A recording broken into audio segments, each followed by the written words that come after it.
Okay, welcome back mga scalper. Another technical analysis for BTC. And wag na nga nating patagalin pa. Daily time frame is isang red candle.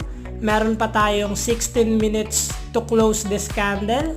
And above average yung volume. Silipin natin yung possible scenario sa lower time frame.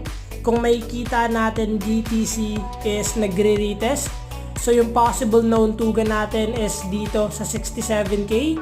The moment na may sumalo above here, possible this is a continuation ng uptrend momentum. And the moment basagin nyo yung trendline resistance natin.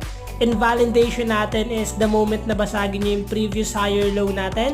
Magkaroon tayo ng sign of weakness sa buyer's momentum. And the moment na basagin nyo yung trendline support, and possible mag-change tayo ng bias to downtrend dahil possible na mas malalim pa yung